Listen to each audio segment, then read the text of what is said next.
Bienvenidos al tema número 8, que se titula Dios está al control. ¿Te has preguntado alguna vez por qué Dios no siempre responde nuestras oraciones inmediatamente? La lección de hoy nos lleva a un conflicto titánico entre el bien y el mal.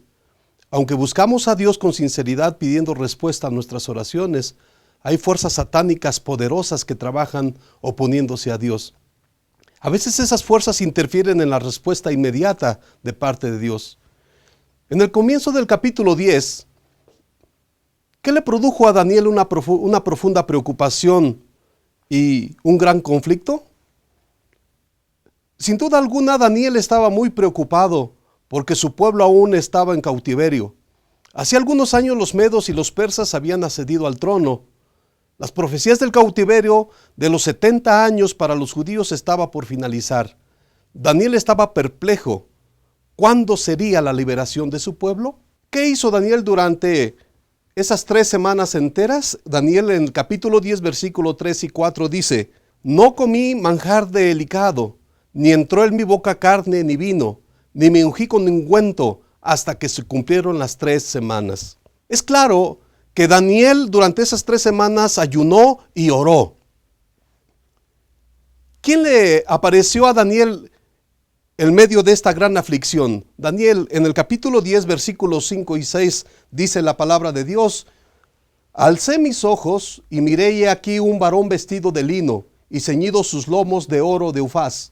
Su cuerpo era como de berilo y su rostro parecía un relámpago y sus ojos como antorchas de fuego. Sus brazos y sus pies como de color de bronce bruñido, y el sonido de sus palabras como el estruendo de una multitud.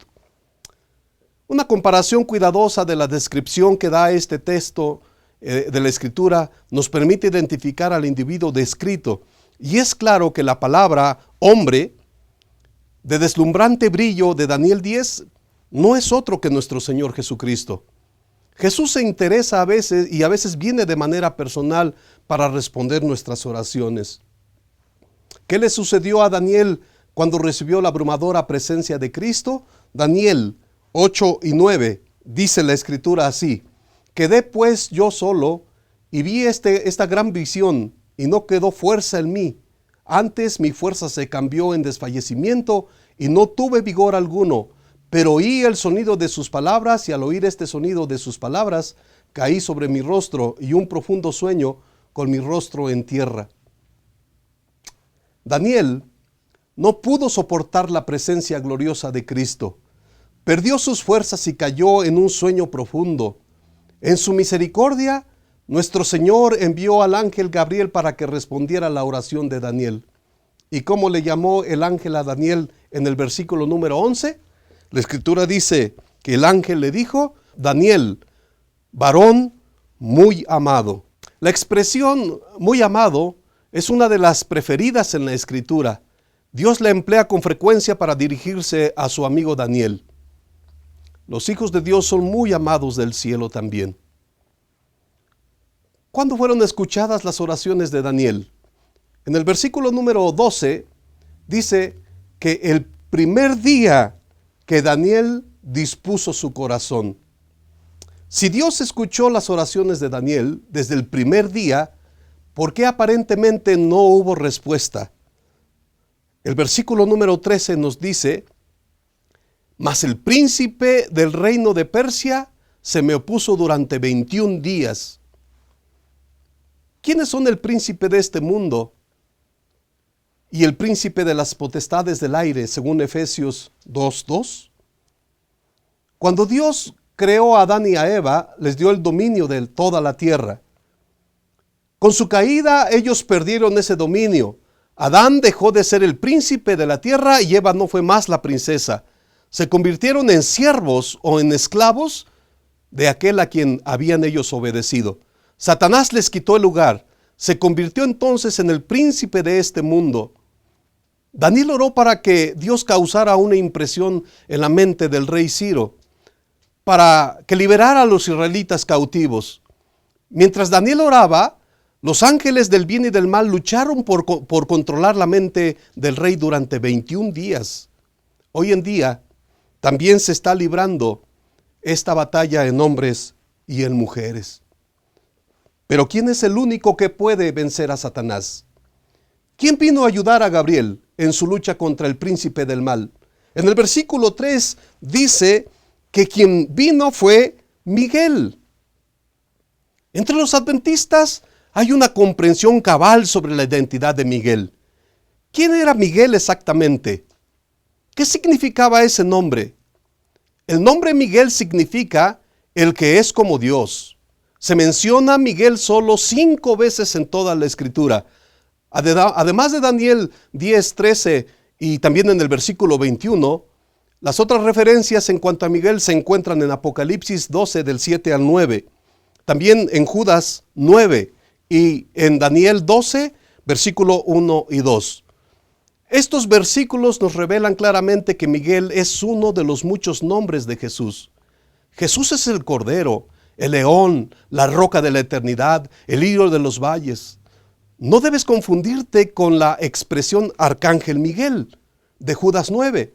La palabra arcángel significa comandante en jefe, o también significa cabeza de los ángeles. Jesús no es un ángel.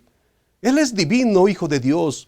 Nunca tuvo un comienzo, nunca tendrá un final. Es eterno, participó con el Padre en la creación de este mundo.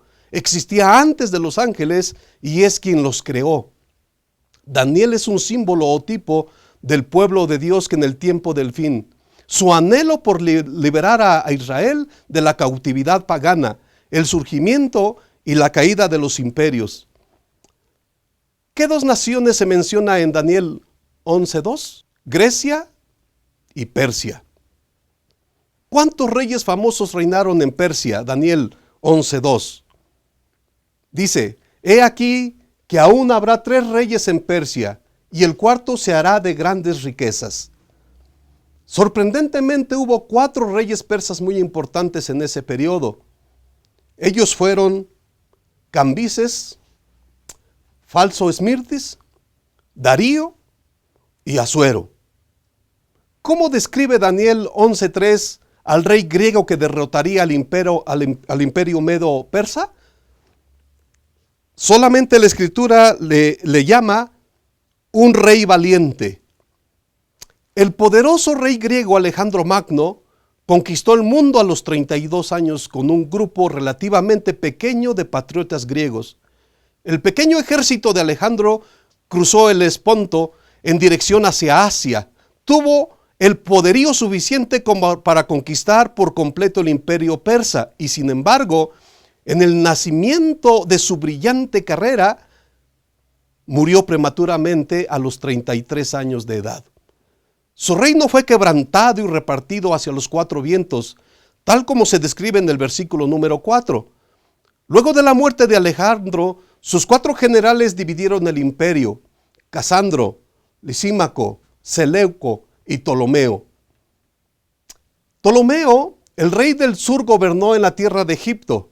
Los egipcios se volvieron muy poderosos, lucharon constantemente contra el rey del norte, el poder romano. En Daniel 11:20, ¿quién es el recaudador de impuestos que se describe aquí? Quiero que leamos Lucas 2:1. Aconteció en aquellos días que se promulgó un edicto de parte de Augusto César, que todo el mundo fuese empadronado. Sí, Augusto César era conocido como el gran recaudador de impuestos en antigua Roma. Fue durante los días de Augusto que se promulgó el decreto de que todo mundo pagara impuestos. Todo mundo debería regresar a su ciudad natal para ser empadronado con este propósito. José y María hicieron el arduo viaje, 160 kilómetros aproximadamente de Nazaret a Belén, donde nació el Mesías. Después de gobernar por un corto periodo, Augusto César murió. ¿Y qué descripción tiene Daniel en cuanto al carácter del gobernante que sucedería a Augusto César? Daniel 11:21 dice la Escritura así: le sucederá en su lugar un hombre despreciable, el cual no dará la honra al reino, pero vendrá sin aviso y tomará el reino con halagos. Tiberio César sucedió a Augusto César en el trono. Fue uno de los gobernantes más viles que haya accedido al trono romano. Corrupción, soborno, extorsión, asesinatos, todo esto formó parte de su estrategia política. Pero ¿qué título recibe Jesús en Daniel 11:22? La Escritura le llama solamente el príncipe del pacto. Y ciertamente Jesús entregó su vida para ratificar el pacto eterno, derramando su propia sangre. Jesús dice con elocuencia que nuestros pecados son perdonados por medio de la sangre de Cristo. Entonces pasamos de muerte a vida. Murió la muerte que nos correspondía para que podamos vivir la vida que le correspondería a Él. Él sufrió todo lo que deberíamos haber sufrido nosotros. Por medio de la sangre del pacto eterno, somos redimidos de la maldición de la muerte. ¿A qué periodo de tiempo específico señalan las profecías de Daniel? Por ejemplo, en el versículo 27, la Escritura dice que el corazón de estos dos reyes será para hacer el mal, y en una misma mesa hablarán mentira, mas no servirá de nada, porque el plazo aún no habrá llegado. Y el capítulo 12, versículo 8 y 9, dice que estas palabras están cerradas y selladas hasta el tiempo del fin. Las profecías de Daniel describen gráficamente el surgimiento y la caída de los imperios Babilonia, Medo-Persa, Grecia y Roma. Estos surgieron uno tras otro. Después de la muerte del imperio romano pagano, se desarrolló en Roma una unión entre la iglesia y el Estado, y a lo largo de la Edad Media, la iglesia medieval persiguió a todos los que no aceptaran estas enseñanzas. ¿Qué le haría la iglesia medieval al santuario de Dios según Daniel 11:31? La Escritura dice así: se levantará de su parte tropas que profanarán el santuario y la fortaleza, y quitarán el continuo sacrificio, y pondrán la abominación desoladora. El santuario terrenal que construyó Moisés era un modelo a escala del gran santuario original que está en el cielo. Los sacrificios de animales prefiguraban el sacrificio con derramamiento de sangre de Cristo.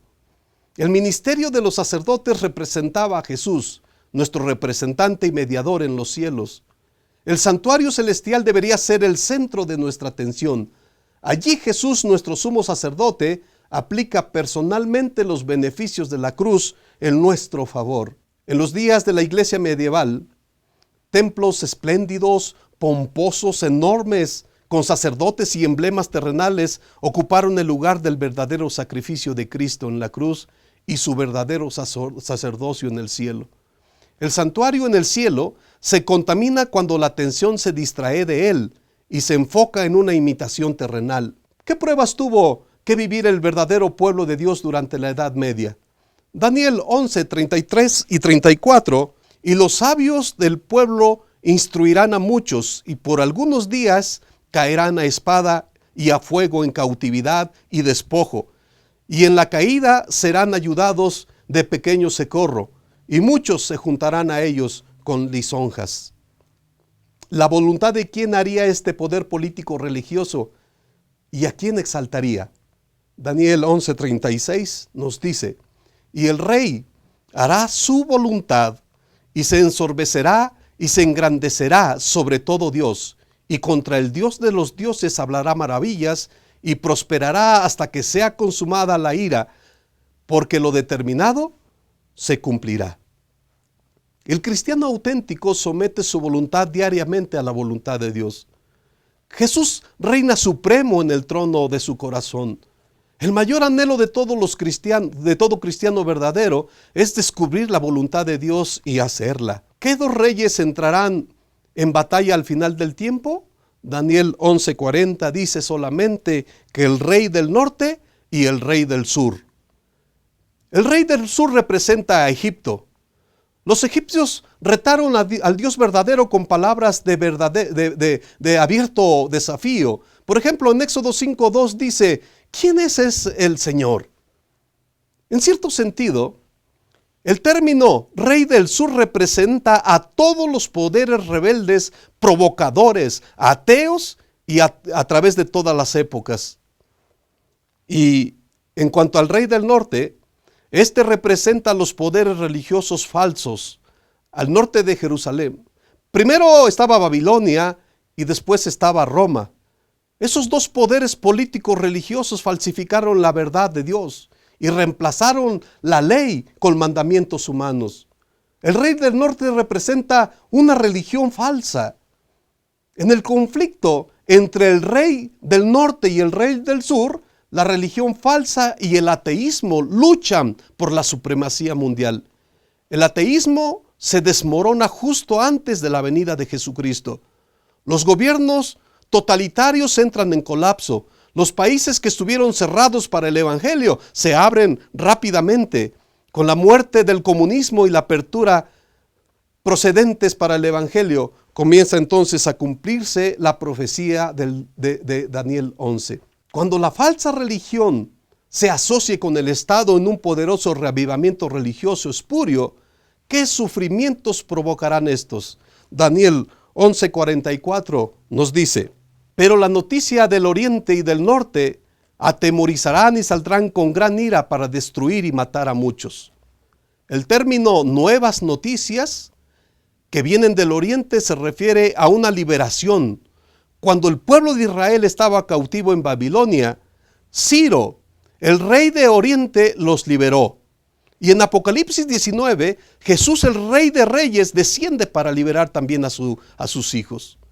¿Cómo describe el rey Jesús la dirección y la gloria de su retorno para liberar a sus hijos? Mateo 24:27 dice la escritura así: pero como el relámpago que sale del oriente y se muestra hasta el occidente, así será también la venida del Hijo del Hombre. En los momentos finales, el rey del norte, que simboliza el intento final de Satanás para unificar a la iglesia y el Estado, al igual que Nabucodonosor falsificó la imagen de Daniel 2, obligando a todo el reino para adorar a un Dios falso, el dirigente de un poder político religioso espurio establecerá en los últimos días una señal alfa en oposición a la ley de Dios. Pero su suerte está echada, su destino final está decidido. Este reino político religioso colapsará de la misma forma que colapsaron los dirigentes que le precedieron. Dice Daniel 11:45, llegará a su fin y no tendrá quien le ayude. Cuando vemos el cumplimiento de la profecía bíblica, nuestra confianza en Dios aumenta. No hay dificultad que sea tan grande que Él no pueda desentrañarla. No hay dolor que no pueda sanar. Puedes estar sufriendo un dolor interior inusual. Puedes estar emocionalmente destruido. Tu vida puede estar devastada. Tus heridas pueden parecer incurables. Las profecías cumplidas son una forma en que Dios nos recuerda que aún está en el control de esta historia. Confía en Él y que Dios te bendiga.